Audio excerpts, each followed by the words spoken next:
Am I the a-hole for walking away from a house I have no equity or say in and stiffing my soon-to-be ex? Before we got married, my in-laws sat me down and explained that I was never going to be on any paperwork for the house they helped my fiancé purchase as a wedding gift. They insisted on an ironclad prenup. I got a lawyer and made sure I was protected as well.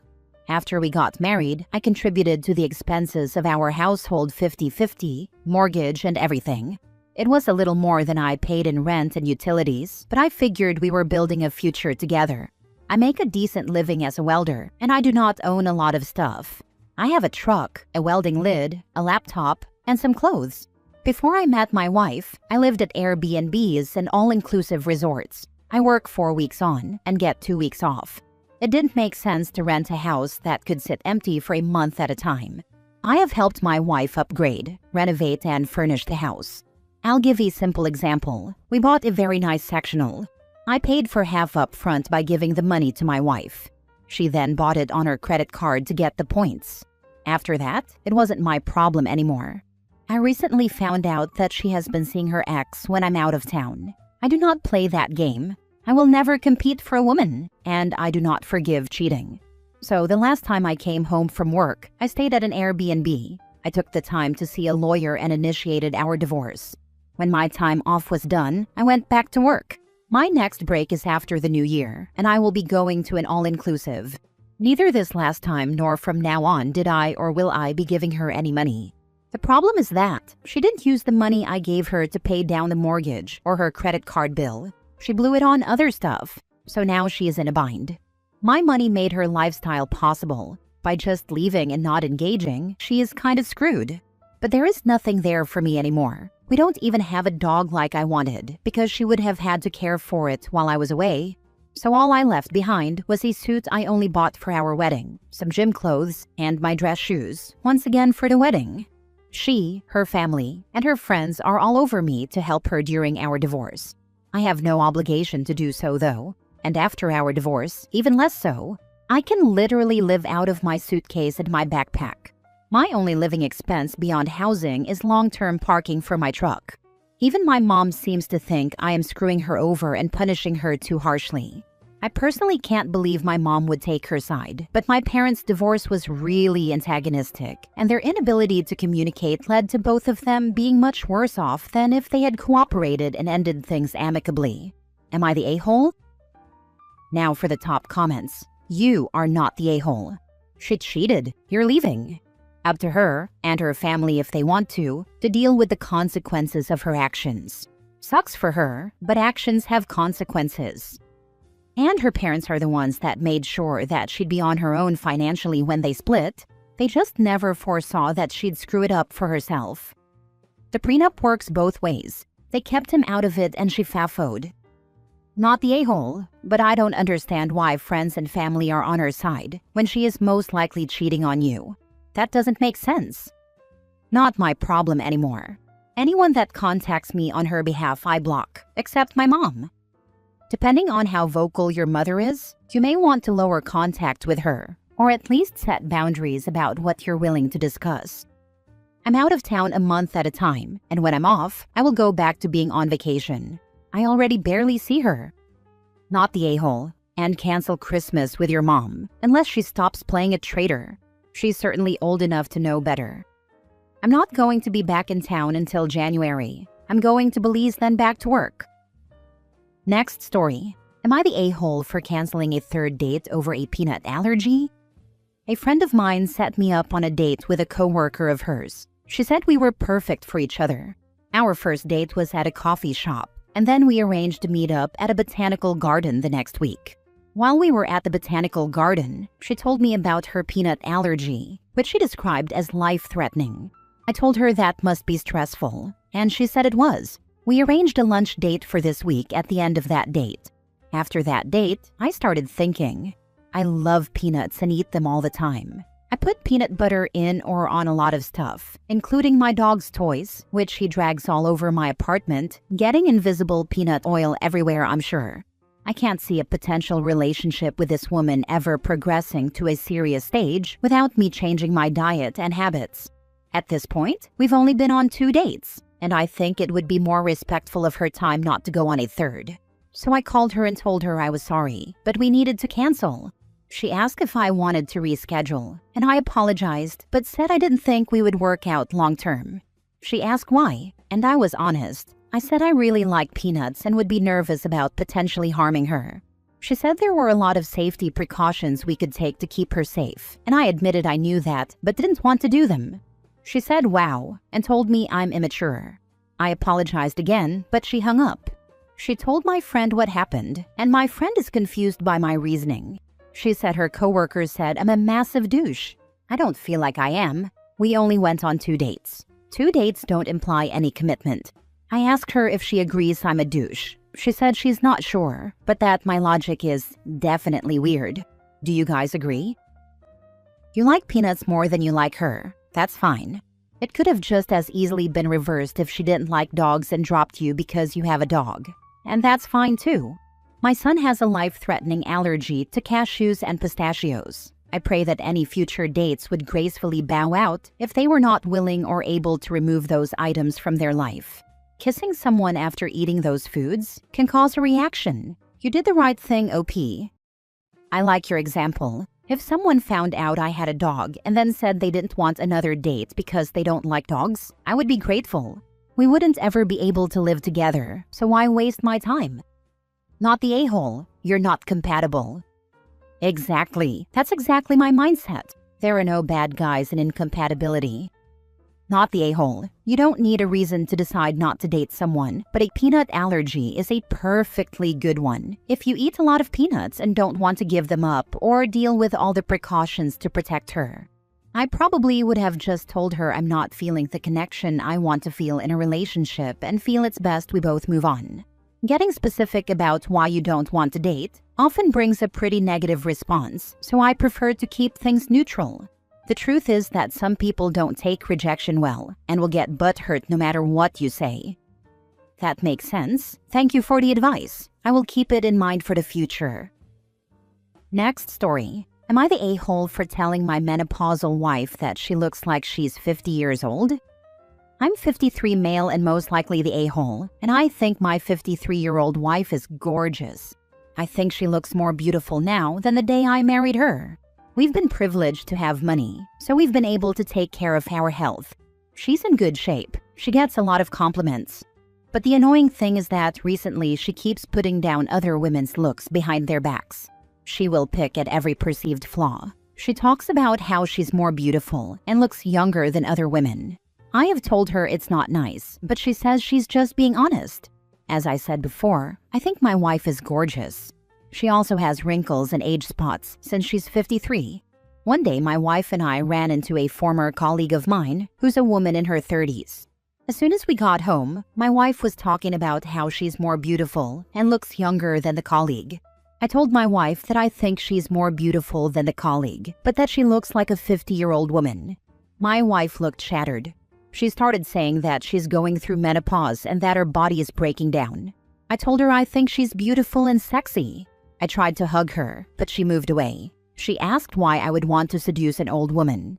She then got angry and said, in a crude way, that maybe I'm having relations with my former colleague. Out of the blue, she said that maybe I'm having relations with a woman in her 20s. Then even more out of the blue, she said she's white and I'm not, so that's why she looks much older than me. I asked her where that came from. She started crying and said I'm shaming her for aging. She's been really upset ever since. Am I the a-hole? Not the a-hole. If she wants to compare to someone else and put other women down, she needs a dose of reality. The thing is, I didn't expect her to be so upset. I thought she would have understood that I wasn't saying she looks bad. Before this, on several occasions, I have told her that to me she looks more beautiful now than when I married her. Maybe I'm naive, but I thought she would be okay hearing that she looks 50. Your wife needs therapy. As soon as I finished reading the post, I thought, this woman needs a therapist and a healthcare provider that specializes in menopause stat. Yikes. OP is in a no-win situation. Welcome to the club. It passes. It just takes a while. Love, kindness, and time get you past menopause. Remember, it's worse for them than you can imagine. Next story. I got mad at my wife after she answered my hypothetical question, and I didn't like the answer. Am I the a-hole? Background: I 43 male work. She 39 female doesn't. I make over $200,000, so she doesn't really have to work. However, she came into the marriage with $40,000 in credit card debt, so I asked her to get a job just to pay her credit cards off, and then she could quit. As she was browsing job postings yesterday, she came across one where the upper end of the salary range was over $300,000, and she joked that she might be making more than me, maybe thinking that I would be insecure about it. On the contrary, I told her I would love that because we could then split the bills. She immediately said no. I thought she was joking, but she was not. I was caught off guard and pressed her on it and asked if she would really not contribute even if she were making more than me. She said she would contribute, but took issue with splitting 50-50, saying she would never do that, even if she made more than me. Keep in mind this is all hypothetical, and it's very unlikely she would make more than me, but it still bothered me and turned into a fight. I decided to drop it, but I woke up this morning and it's still kind of bothering me. Is it stupid for me to be upset about a hypothetical situation that is unlikely to ever happen? Like, am I doing the "would you still love me if I was a worm" thing? Am I the a-hole? Edit. These questions have come up repeatedly, so I'm answering here. Does she do the housework? No, I do most of it. She says I like it OCD level clean, so it's my responsibility. Does she do the cooking? No, we used to both cooks, but she doesn't like to cook anymore, so now it's just me. Although we get takeout a lot, so I'm not cooking every day. Do you have kids? No, not planning on kids either. How is it possible she has such a high credit line if she's unemployed? She had a job making about $100,000. She lost her job last year during mass layoffs at her company. She already had the credit cards. Why did she rack up so much debt? Was it medical bills? She got a pretty sweet severance package and lived off that for a while. She started freelancing, and I assumed she was making enough to squeak by. She wasn't. She covered the difference with her credit cards for almost a year. How did you not talk about this before? You mean, how did I not ask her if one day she made more than me, would we split the bills 50-50? It's a near impossibility that she would ever make more than me. It never crossed my mind to ask. This all started as a joke. Second edit. More frequently asked questions. Why would you marry her if you knew this? We've been together over 8 years and recently got married. She's had a job making decent money. She paid her own rent, bills, etc. She used to help with the cooking and cleaning, but that eventually stopped. What does she do all day? To be honest, I don't really want to get into that. This was supposed to be a question about getting upset over a hypothetical situation.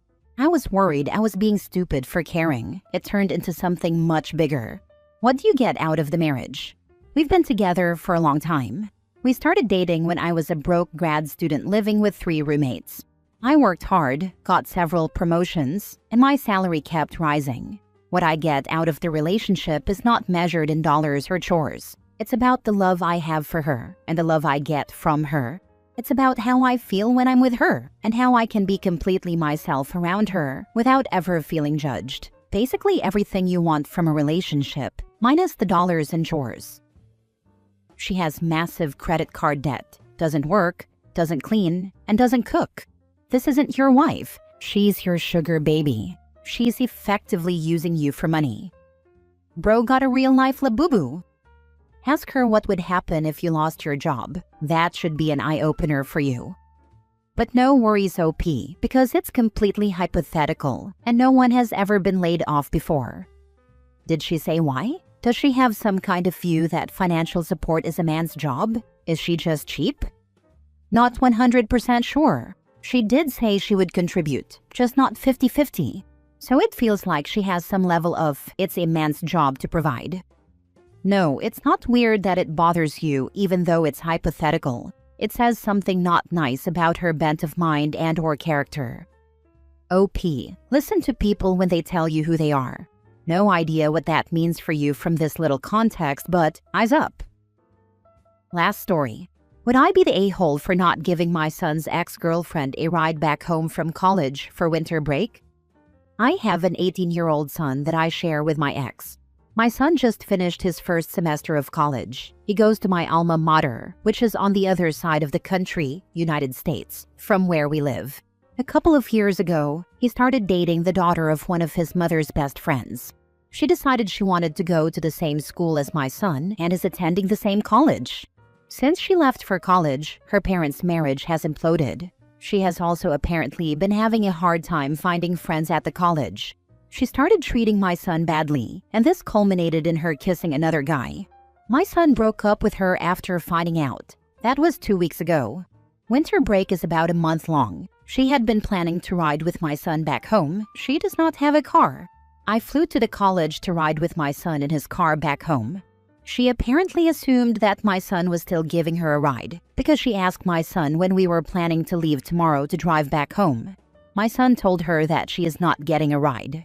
This resulted in her calling her mother, who called my ex, who then called our son and demanded that he give her a ride. She has no other way home, and the plane ticket is about $1,200. Plane tickets in the US are a mess right now. He refused.